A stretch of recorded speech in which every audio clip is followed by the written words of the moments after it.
Hi guys, आज हम लोग नक्स्ट 3 प्रोजेक्ट का डायरेक्टरी स्ट्रक्चर देखने वाले हैं। जब भी आप कोई प्रोजेक्ट नया क्रिएट करते हैं नक्स्ट 3 में, तो उससे में एक डायरेक्टरी स्ट्रक्चर क्रिएट होकर मिलता है। उसमें क्या फाइल्स हैं, क्या फ़ोल्डर्स हैं, क्यों हैं, वह आज हम लोग देखेंगे। बहुत ही इंपॉर्टेंट है, ध्यान से देखिएगा। तो इस तरीके से डायरेक्टरी स्ट्रक्चर आपको देखने को मिलता है जब भी आप नक्स्ट 3 का कोई प्रोजेक्ट क्रिएट करते हैं। तो इस तरीके से आपको देखने को मिलता है आफ्टर npm इंस्टॉल। इसमें ch1 जो आपको दिख रहा है वह है हमारे प्रोजेक्ट फ़ोल्डर का नाम। तो जो भी आप अपने प्रोजेक्ट फ़ोल्डर का नाम रखेंगे वह आपको देखने को मिल जाएगा ch1 की जगह पर। हमारे केस में ch1 है प्रोजेक्ट फ़ोल्डर का नाम। उसके बाद आपको डॉट नक्स्ट एक फ़ोल्डर मिलता है। ये फ़ोल्डर किस लिए बना है? Next uses the dot Next directory in development to generate your view application. You should not touch any file inside since the whole directory will be recreated when running next dev और npm run dev. जब हम लोग npm run dev करते हैं अपने project को development में run करने के लिए, तो बिहाइंड द सीन वो क्या करता है? next dev रन करता है। तो जब भी next dev हमारा रन होता है तो ये पूरा फोल्डर फिर से क्रिएट किया जाता है और इसमें हमारा व्यू एप्लीकेशन रहता है जो हमें वेब पेज में दिखता है आउटपुट के तौर पर, वेब ब्राउज़र में रन होकर हमें दिखता है। वही हम लोग अपना आउटपुट देख पाते हैं, वह इसी फोल्डर के बदौलत हम लोग देख पाते हैं। मतलब npm रन डेव किया आपने अपने कोड में, जो भी नेक्स्ट 3 का कोड स्ट्रक्चर रहता है लिखने का, आपने उसको लिखा। फिर npm रन डेव किया आपने, तो उससे हमारा जनरेट हो गया डॉट नक्स्ट फोल्डर जिसमें हमारा एक्चुअल व्यू एप्लीकेशन रहता है, जनरेट होता है। ये व्यू एप्लीकेशन जनरेट होता है और वह हमें अपने वेब ब्राउज़र में रन होकर दिखाई देता है लोकल 3000 पोर्ट पर, अगर डिफ़ॉल्ट पोर्ट रहा तो।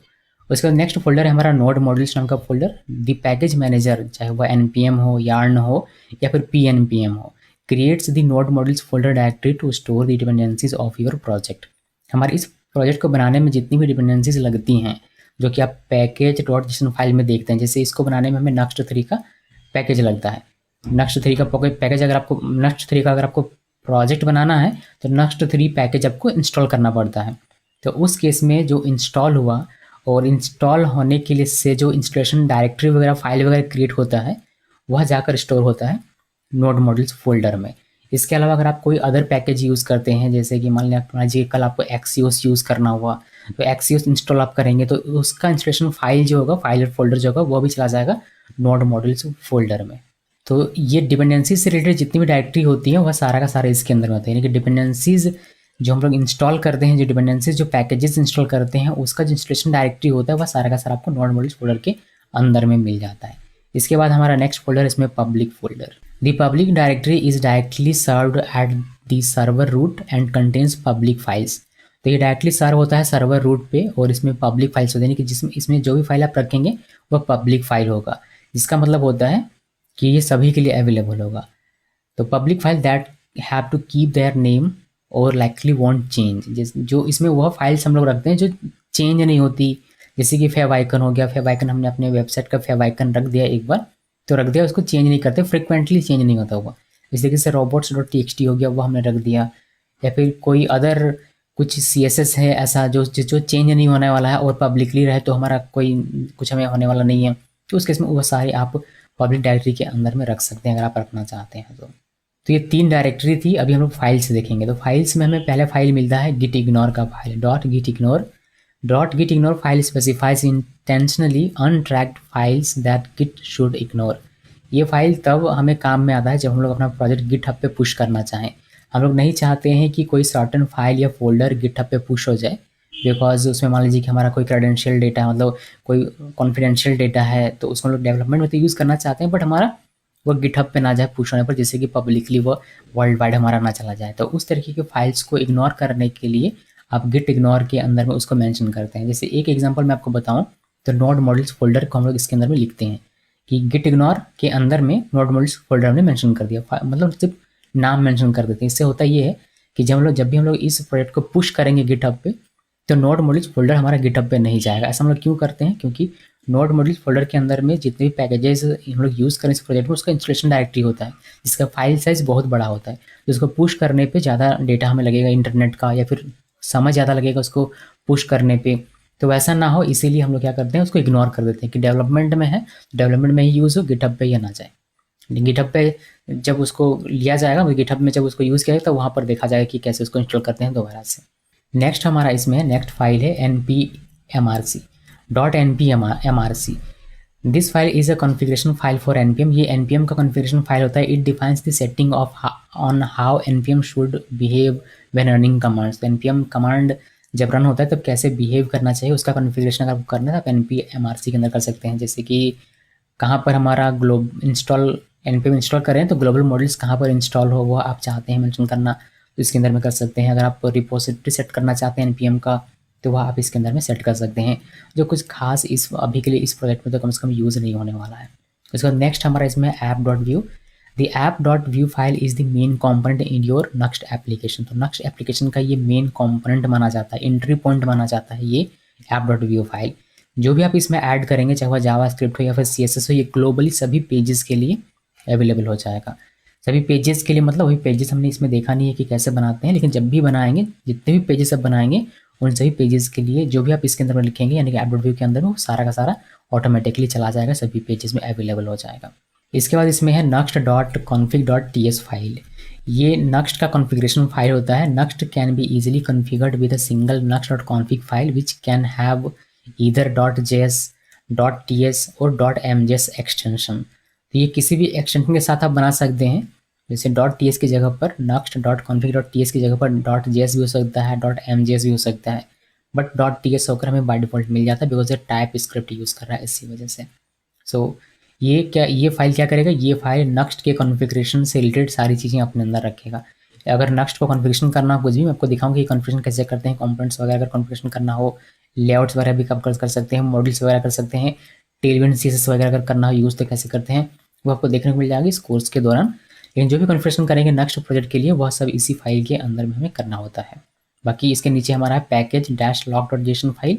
ये फाइल हम लोग देखेंगे नहीं, क्योंकि ये फाइल क्या करता है वर्जन कंट्रोलिंग करता है हमारे npm का जो इंस्टॉल करता है वह। इसके नीचे जो फाइल है package.json फाइल, इसको समझ लीजिए। The package.json file contains all dependencies and script for your application. तो हमारे एप्लीकेशन में जितनी भी डिपेंडेंसीज इंस्टॉल होती है उसका सब वर्जन मेंटेन वगैरह सब करता है package.json फाइल। यानी ये कौन सी डिपेंडेंसीज हमारी इंस्टॉल हो रही है, जैसे next 3 हो रहा है जिसमें आपको वह लिखा हुआ मिल जाएगा। आप अगर कोई स्क्रिप्ट लिखा हुआ है आपके प्रोजेक्ट के लिए, जैसे npm run dev लिखा हुआ है तो वह हमें इसके अंदर मिल जाता है कि npm run dev होने पर क्या रन होना चाहिए, वह इसके अंदर में आपको लिखा हुआ मिल जाएगा। तो ये सारी चीज़ें इसके अंदर में लिखते हैं। और इसी का एक छोटा भाई समझ लीजिए कि package-log.json फाइल है जो सिर्फ स्पेसिफिक वर्जन को कंटेन करके रखता है। इसके बाद हमारा फाइल है readme.md फाइल। ये एक readme फाइल है, आप इसको चाहे डिलीट कर सकते हैं, कोई खास काम का नहीं है। उसके नीचे ts-config.json फाइल है। ये टाइपस्क्रिप्ट प्रोजेक्ट के लिए कॉन्फ़िग का काम करता है, टाइपस्क्रिप्ट का। इसको भी मैंने इसमें लगाया हुआ नहीं बिकॉज हमारे यूज़ का नहीं है अभी के लिए। तो ये इस हर एक फ़ोल्डर का हर एक फ़ाइल का क्या एक बेसिक मैंने ओवरव्यू आपको दे दिया कि क्या यूज़ होता है, कैसे यूज़ होता है वो हमने दे दिया। एक बार इसको हम लोग चल के देख लेते हैं अपने कोड में कि क्या ये है, क्या एक्चुअली इसके अंदर में हमें मिल जाता है, जिससे कि और बेहतर तरीके से आपका ये क्लियर हो जाएगा। तो जैसे कि यहाँ पर आप लोग देख सकते हैं ch1 हमें दिख रहा है, ये हमारा प्रोजेक्ट फोल्डर का नाम है। इसको हम लोग एक्सपैंड करेंगे यहाँ से तो हमें पहले मिलता है .next फोल्डर। जिससे कि मैंने कहा था कि इसमें हमारा व्यू एप्लीकेशन है और इसमें आपको मतलब ये जनरेट होता है हर बार जब भी हम लोग npm run dev करते हैं। ये हमारा रिक्रिएट होता है और हमें अपना हमारा प्रोजेक्ट हमारे वेब ब्राउज़र में दिखता है इसी की वजह से। ये मतलब इसमें कोड आता है फिर यहाँ से हमें दिख जाता है वेब ब्राउज़र में, ये पूरा फंडा है इसका।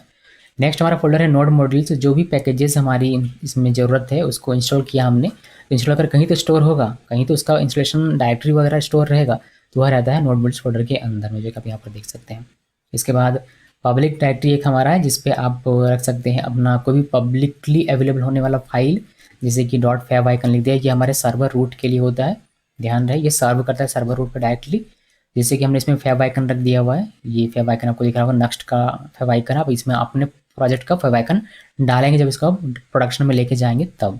नाम ये रखिएगा, फिर आप सिर्फ अपना आइकन यहाँ पर ये चेंज कर दिएगा। जनरेट करने का बहुत सारा टूल मिल जाता है, आप अपने प्रोजेक्ट के अपनी वेबसाइट के ईमेल से भी जनरेट कर सकते हैं। ये बहुत सारा कन्वर्टर और जनरेटर मिल जाता है आजकल। तो ये डायरेक्टरी हो गया।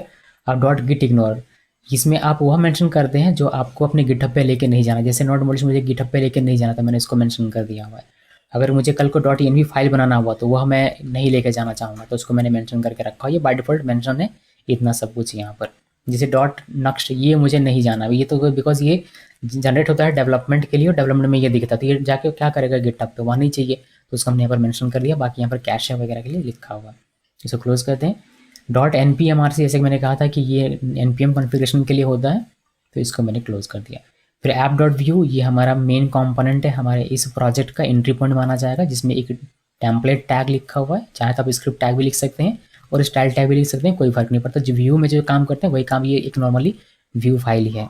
इसमें टेम्पलेट टैग के अंदर में एक डिव लिखा और डिव के अंदर में नेक्स्ट वेलकम, ये हमारा एक डिफ़ॉल्ट कंपोनेंट है जो हमें नेक्स्ट 3 अपने स्टार्टर टेम्पलेट किट से प्रोवाइड करता है। इसके अंदर में ग्रीटिंग्स वगैरह लिखी हुई हैं और ग्रीटिंग्स में क्या है कि वेलकम टू नेक्स्ट, और डॉक्यूमेंटेशन का लिंक है, मॉड्यूल का लिंक है और एग्जाम्पल का लिंक और कुछ लाइसेंस वगैरह दिया होगा, लिखा हुआ होगा। उसके बाद नेक्स्ट फाइल है हमारा next.config.ts फाइल। अभी तो इसमें कुछ नहीं दिख रहा, बट इसमें आगे जैसे हम पढ़ेंगे वैसे हमें इसमें बहुत कुछ लिखना पड़ेगा। तो ये कॉन्फ़िगरेशन फाइल जिसको आप यहाँ पर जाकर देख सकते हैं अगर आप देखना चाहें तो, कि इसमें एक्चुअली में क्या चीज़ें होती हैं। तो नेक्स्ट कॉन्फ़िगरेशन रेफरेंस आप यहाँ पर ले सकते हैं कि इसमें क्या क्या चीज़ें आप लिख सकते हैं, ये सब कुछ यहाँ पर बताया गया है। देखिए ये बहुत कुछ यहाँ पर बताया गया है, जो हम लोग आगे देखेंगे जब भी हमें आवश्यकता पड़ेगी हम लोग आके यहाँ पर देख सकें। मैंने आपको बता दिया कि आप देखेंगे कहाँ से। अभी के लिए बस एक एक्सपोर्ट डिफ़ॉल्ट करके दे दिया गया है, डिफाइन नेक्स्ट कॉन्फ़िग, इससे ज़्यादा कुछ इसमें दिया गया है नहीं। इसको करते हैं क्लोज और आते हैं यहाँ पर। तो इसमें जो हमारा, जैसे इसको देखने से पहले आप इसको देख लीजिए, ज़्यादा बेटर रहेगा। पैकेज रोटेशन फाइल, इसमें प्राइवेट ट्रू किया गया है। स्क्रिप्ट, कौन कौन सा स्क्रिप्ट है हमारा, बिल्ड स्क्रिप्ट है, डेव स्क्रिप्ट है, जनरेट स्क्रिप्ट है, प्रीव्यू स्क्रिप्ट है और पोस्ट इंस्टॉल स्क्रिप्ट है। जैसे एनपीएम रन डेव करते हैं तो बिहाइंड द सीन ये नेक्स्ट डेव स्क्रिप्ट को चलाता है, जो नेक्स्ट वालों ने हमें बना के दिया है, जिससे ये फोल्डर हमारा रीजनरेट होता है और हमें वेब पेज पर हमारा आउटपुट देखने को मिल जाता है। उसी तरीके से जब आप प्रोडक्शन बिल्ड बनाएंगे इसका, तो आपको एनपीएम रन बिल्ड करना पड़ेगा, जिससे behind the scene Next build होगा और हमें एक फोल्डर यहाँ पर जनरेट होकर मिल जाएगा जो कि प्रोडक्शन बिल्ड हमारा रहेगा। उसके बाद जनरेट कर सकते हैं आप नेक्स्ट जनरेट, फिर व्यू कर सकते हैं या पढ़ सकते हैं। डॉक्यूमेंटेशन में लिखा हुआ है कि कौन सा किस चीज़ के लिए बनाया गया है, ये आप पढ़ सकते हैं स्क्रिप्ट। उसके बाद डेव डिपेंडेंसी में है, यानी कि ये प्रोडक्शन में नहीं जाएगा, सिर्फ डेवलपमेंट के लिए। नेक्स्ट का 3.2.2 जो वही तक लेटेस्ट वर्जन है वही हम लोग देख रहे हैं। तो ये जैसे इंस्टॉल होता है, जब आप npm इंस्टॉल कर दें या फिर npm आई कर दें अपने प्रोजेक्ट में, तो ये हमारा इंस्टॉल होता है और उसी का ये सारा यहाँ पर आपको दिख रहा है कि प्रोजेक्ट फोल्डर, यानी कि इसका जो भी इसका जो इंस्टॉलेशन डायरेक्टरी होगा वह सब आपको यहाँ पर देखने को मिलता है। और इसका वर्जन कंट्रोल करके रखता है ये पैकेज लॉक जेसन, कि यहाँ पर जो जो भी चीज़ें इंस्टॉल हुई हैं उसका क्या क्या पैकेज है, उसका क्या क्या वर्जन है, उसको कंट्रोल करके रखता है, जिससे कि आपका कॉन्फ्लिक्ट, वर्जन कॉन्फ्लिक्ट ना जब इसको आप इंस्टॉल करें कहीं और उस केस में। इसके बारे में मैंने बहुत डिटेल में बनाया हुआ है npm वाले वीडियो में, आप चाहें तो उसको देख सकते हैं। पैकेज रोटेशन और package dash lock rotation file के बारे में अगर आपको जानना है उस केस में, और नोड मॉडल्स के बारे में भी। देन हमारा एक फाइल है इसमें readme.md, ये readme है। अगर आप इसको लेके जाएंगे, इसमें आप देख सकते हैं, वैसे देखिए इसमें लिखा है नेक्स्ट 3 मिनिमल स्टार्टर सेटअप, ये कैसे करेंगे, वह रन डेव कैसे करेंगे, बिल्ड कैसे करेंगे, लोकली प्रीव्यू, प्रोडक्शन बिल्ड करने के लिए आप npm रन प्रीव्यू करते हैं। जो स्क्रिप्ट यहाँ पर लिखा हुआ किस लिए आप प्रीव्यू करेंगे वो बताया गया है कि लोकली जो प्रोडक्शन बिल्ड आपने बनाया उसको लोकली देखने के लिए आप npm प्रीव्यू कर सकते हैं। और बाकी सारी चीज़ें यहाँ पर दी गई हैं, डेप्लॉयमेंट वगैरह डॉक्यूमेंटेशन ये वगैरह भी यहाँ पर लिखी है। तो ये एक सिंपल सा डॉक्यूमेंटेशन है, जो वो पब्लिश करेंगे गिटहब पे तो वो आपको दिख जाएगा, ये वाला पब्लिश होकर आपके गिटहब रैपो में। ये कुछ खास काम का है नहीं, आप चाहते इसको डिलीट कर सकते हैं, अभी इस प्रोजेक्ट के लिए कुछ खास काम नहीं है। इसके बाद ts config.json फाइल है एक हमारा ये, और इसमें भी कुछ खास है नहीं। आप इसके बारे में जानकारी लेना चाहते हैं आप यहाँ से लिख सकते हैं। ये टाइप स्क्रिप्ट यूज़ करेंगे तो उस केस में आप इसको, इसमें थोड़ा सा जानकारी लेना चाहेंगे, बट हम लोग टाइप स्क्रिप्ट यूज़ नहीं करेंगे, हम लोग JS यूज़ करेंगे अगर हमें कहीं लिखने का अगर मिलता है उस केस में। तो ये सारी चीज़ें हैं और कुछ खास है नहीं। और टाइप स्क्रिप्ट भी यूज़ करेंगे बिकॉज TS फाइल है हमारे पास एक कॉन्फ़िगरेशन, तो उसमें भी यूज़ कर लेंगे थोड़ा बहुत। तो इसको पढ़ना चाहें तो यहाँ से पढ़ सकते हैं। अभी इसको करते हैं क्लोज, इसका कोई काम नहीं है और यहाँ पर और कुछ है नहीं, तो बस इसमें इतना ही है। और आपने ये देख लिया, अच्छे से समझ के रखिए बिकॉज ये हम लोग सारी चीज़ें देखने वाले हैं धीरे धीरे करके कि कैसे क्या होता है, कौन सा फाइल किस लिए यूज़ होगा, वहाँ लोग प्रैक्टिकली देखेंगे कि क्या है, किस तरीके से चीज़ें पूरी प्रोजेक्ट हमारी तैयार होगी। फिलहाल इसमें इतना ही रखता हूँ। इस वीडियो को देखने के लिए आप सबका बहुत बहुत धन्यवाद।